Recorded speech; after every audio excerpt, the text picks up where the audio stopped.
Hello ladies and gentlemen and movie lovers of all kind, and welcome back to another Cinema Showdown Sunday. And for today, we will be comparing Kong Skull Island versus Godzilla King of the Monsters. So without further ado, let's hop right into it. Round 1 is going to be the characters. Both of these flicks boast amazing casts, but how about the characters? I don't know about you guys, but I felt I had a very great connection with the soldiers and scientists found in Kong Skull Island. Now I know of course it's a monster movie and they weren't the most fleshed out characters of all time, but come on, you folks can't tell me that you didn't feel anything when Shea Wiggum sacrifices himself and you see Jason Mitchell's reaction. Absolutely heartbreaking. Sam Jackson went all crazy and played a great villain. Of course too, I was nearly sobbing when we see the end credit scene and John C. Reilly finally returns home. As well as of course you just have Tom Hiddleston and Brie Larson just being charming. Switch over to Godzilla King of the Monsters and these characters are paper thin. Honestly, the only one I had a connection with was Ken Watanabe's character, which sucks though because this cast had me hyped to see this movie. One of the main driving forces for this movie was the fact that they had Millie Bobby Brown's face plastered all over the trailers. And of course, like I said, you just have a giant, fantastic cast full of actors there, and all of them are completely underutilized. Therefore, I'm going to have to give round 1 to Kong Skull Island. Round 2 is going to be the plot. For Kong Skull Island, we follow John Goodman and Corey Hawkins as a couple of scientists who finally manage to convince some sort of government official to fund their expedition to head to the mysterious uncharted land of Skull Island so they can go and try to prove their Hollow Earth theory, a theory that carries on into Godzilla King of the Monsters and probably going forward. Switch over to Godzilla King of the Monsters and sad to report that it has the most basic plot ever, okay? Stop me if you've heard this one before. You have a very generic villain, sadly played by the great Charles Dance, also known as Tywin Lannister. Yeah, one of the best villains in Game of Thrones, goes completely underutilized and is the most basic villain ever. So we have this piece of just magical technology that you can use to control these giant monsters through like signals, like sound waves. They use this technology to let all of the monsters loose so the monsters can destroy the world and bring balance by letting Mother Earth take back over. And you know, humans where we're killing the planet, which is true, you know, let's let the monsters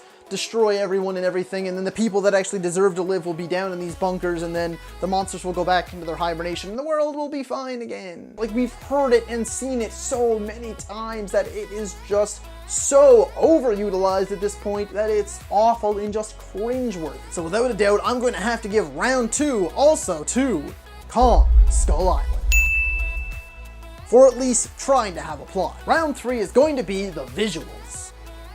For Kong Skull Island, Kong himself is magnificent, and Skull Island as a whole and all of the creatures found within it are stunning. And also that slow-mo green smoke scene that was found in the trailers absolutely lived up to the hype. And of course you have the skull crawlers as well, which are basically just giant, two-armed, long-tailed lizard thingies, but they're pretty cool looking and I definitely wouldn't mess with them. But switch over to Godzilla King of the Monsters and you have multiple giant monsters that look lifelike. You have just massive city destroying action and an amazing color scheme. Again, the colors in this movie are so beautiful, so vibrant, I adore them. Essentially, Godzilla is just a bigger movie. It has a massive budget, they put that budget to good use. The visuals are some of the best in the industry today. Therefore, I'm going to have to give round 3 to Godzilla King of the Monsters.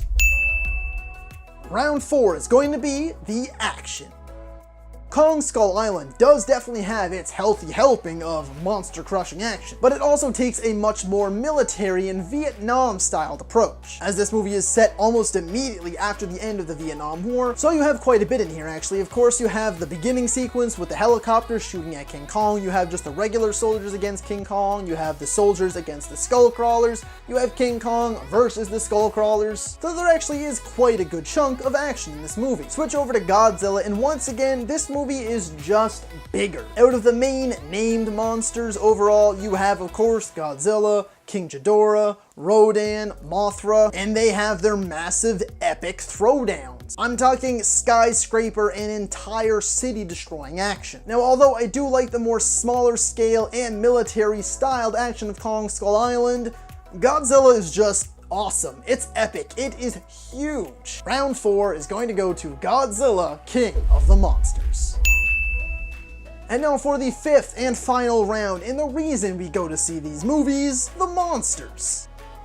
For Kong Skull Island, you have King Kong, of course, the titular ape. You have a few other little unnamed creatures in there as well, like the giant bamboo-legged spider, crab hybrid, the giant wooded creatures, these sort of pterodactyl creepy bird things that like to rip people apart, these giant massive squids that the likes of King Kong just like to turn into a sushi supper, and then of course you have the villainous skull crawlers. Switch over to Godzilla King of the Monsters and you have some of the most iconic monsters out there aside from King Kong and Godzilla themselves. These monsters are massive in scope, scale, size, whatever word you want to use. They are ginormous. And there are a few other unnamed ones in here as well. I mean, I'm sure if you're a die-hard Godzilla fan, you probably know them. And sadly, King Kong himself, his name alone can just simply not beat the likes found in Godzilla King of the Monsters. It's in there in the title, Monsters. We knew there was going to be more monsters, and they definitely delivered. Godzilla, King Ghidorah, Mothra, Rodan. Sorry Kong, but you're no match. The fifth and final round, and the crown is going to Godzilla King of the Monsters.